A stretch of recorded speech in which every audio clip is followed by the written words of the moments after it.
question qui m'intéresse beaucoup depuis très longtemps, puisque, en fait, quand on pose la question « Que feriez-vous si l'énergie solaire était à disposition de manière illimitée ?»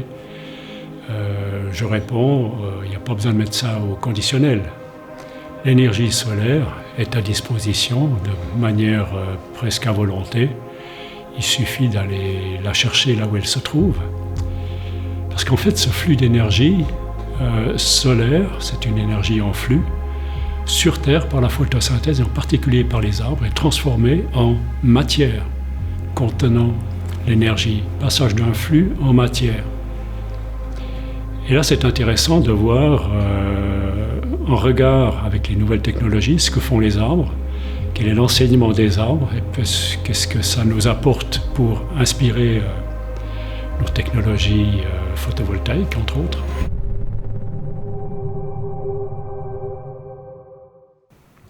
Alors maintenant, la question naturellement est tout à fait claire. Je suis scientifique, je suis ingénieur. C'est un magnifique progrès en technologie photovoltaïque.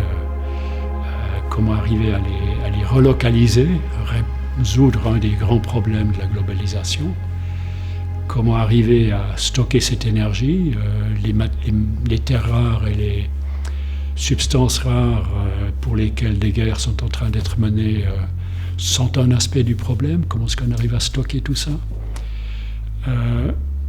Là, c'est fabuleux de réaliser que le prochain saut quantique que vous êtes en train de faire, c'est d'associer l'énergétique à l'optique, c'est-à-dire combiner le photovoltaïque à la loupe, ce que fait l'œil d'insecte par exemple, ou bien chaque feuille de plante ou d'arbre a un dessus et un dessous de la feuille, et le dessus de la feuille, c'est les cellules, le dessus des cellules photosynthétiques, ont quelque chose comme un système qui permet à la lumière de pénétrer et de capturer le maximum de lumière. Et en dessous, c'est l'échange gazeux pour le dioxyde de carbone.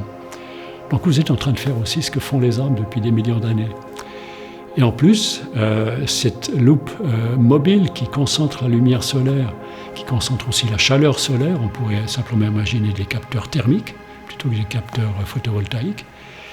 Cette mobilité est quelque chose que font les arbres.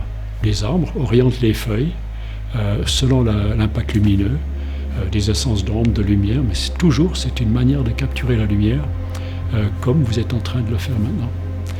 Donc moi je trouve ça fabuleux de faire des progrès scientifiques comme ça, et après coup on se rend compte que la nature le faisait aussi. C'est la bionique.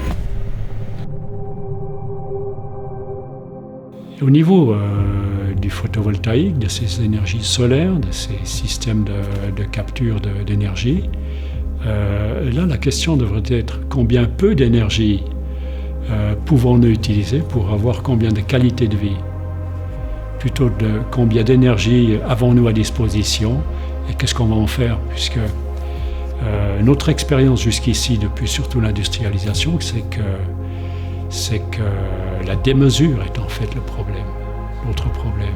On fait les choses sans avoir conscience de tous les effets négatifs ou les effets collatéraux. Et si on se pose des questions différemment, de combien peu d'énergie avons-nous besoin, on mène la réflexion dans la découverte de critères qualitatifs de vie.